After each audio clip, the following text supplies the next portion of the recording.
El Viceroy, el ascenso y la caída del heredero del cártel de Juárez, en la frontera donde la ley termina y el miedo gobierna. Un apellido se convirtió en una sentencia de muerte. No necesitó alas, heredó el imperio del hombre que dominó los cielos. Vicente Carrillo Fuentes, el Viceroy, asumió el trono tras la caída de su hermano y transformó Juárez en un campo de guerra.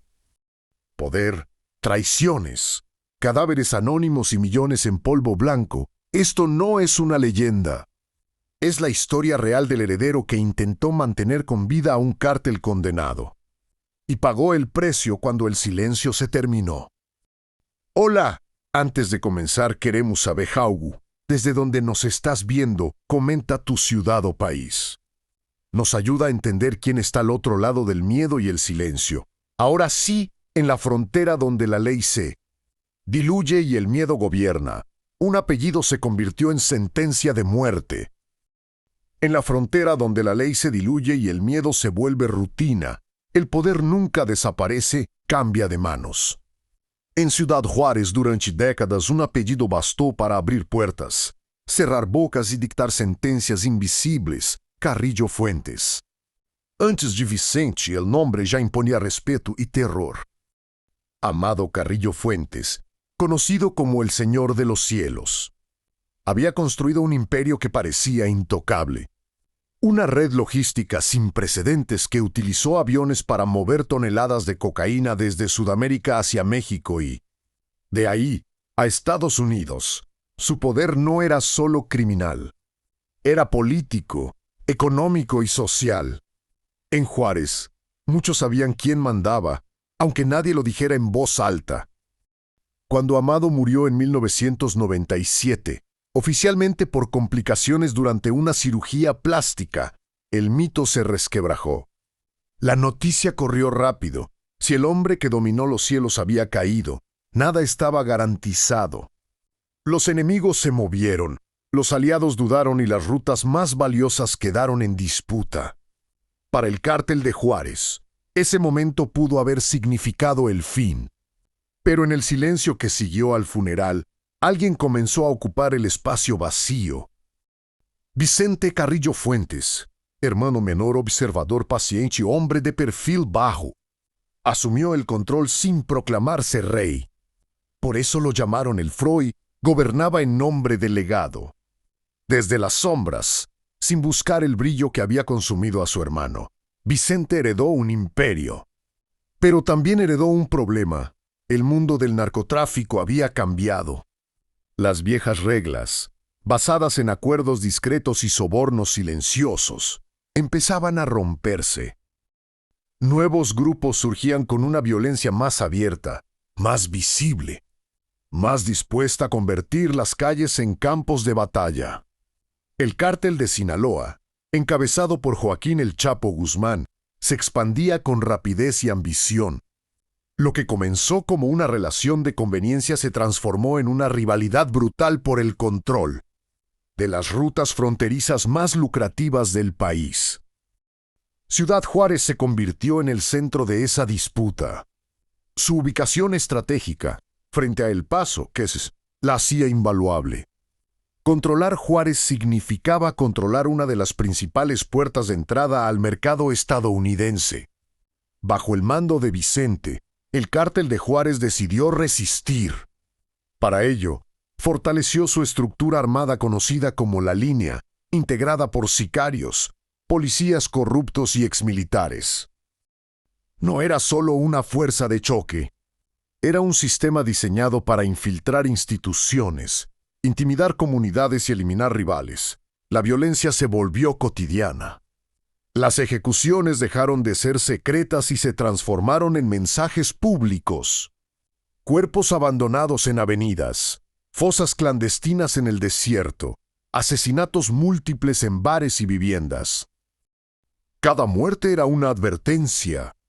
Cada silencio una confirmación del miedo. Entre finales de la década de los 2000 y los primeros años de la siguiente, Juárez alcanzó niveles de violencia que estremecieron al mundo.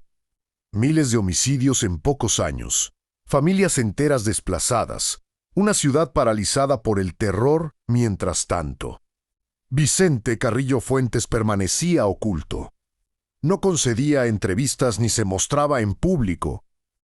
Su poder se medía por la capacidad de su organización para resistir y responder. Sin embargo, esa misma violencia trajo una tensión que el cártel ya no podía controlar.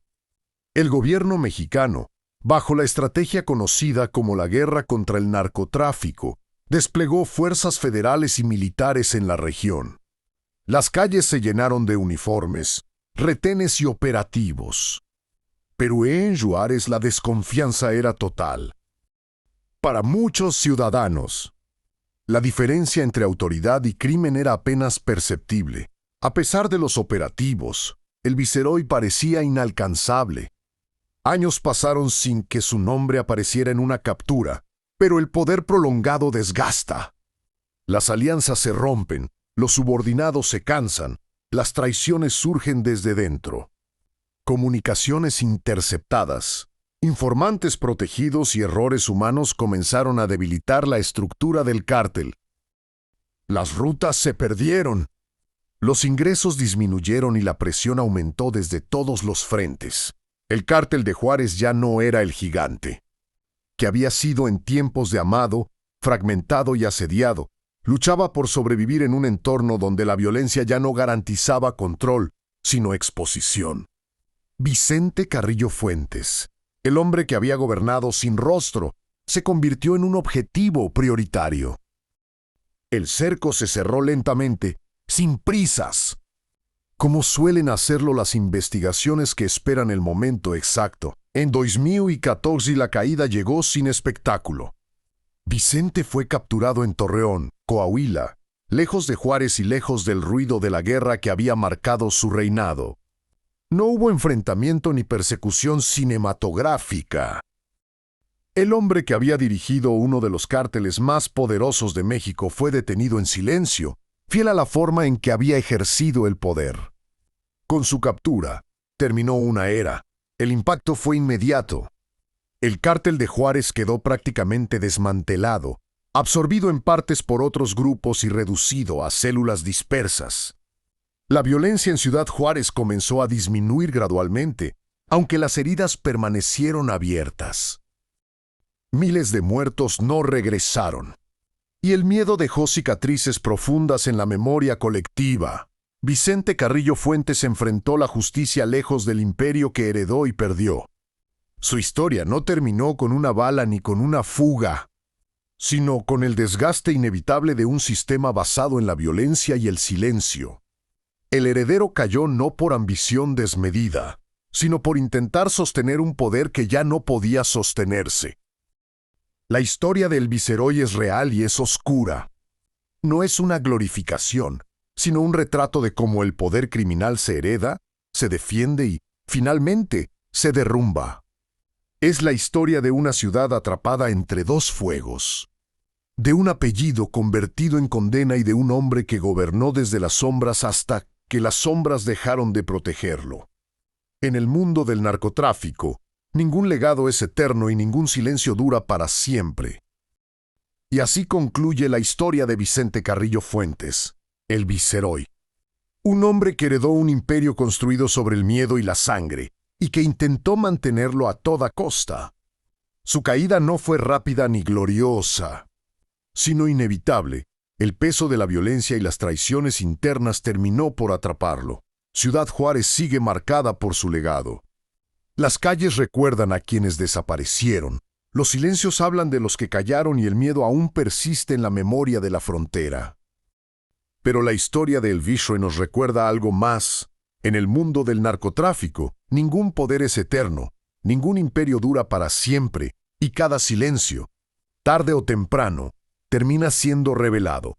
Si este relato te impactó, déjanos un comentario sobre tu ciudad o país. Queremos saber desde dónde nos estás viendo y hasta dónde llega esta historia real, sombría y silenciosa. Si este video te impactó, comenta ahí lo que opinas de nuestro contenido o video, ¿vale? Queremos saber desde dónde nos estás viendo y hasta dónde llegan estas historias reales y sombrías. No olvides darle like, suscribirte y activar la campanita para no perderte nuestras próximas historias. ¡Hasta la próxima!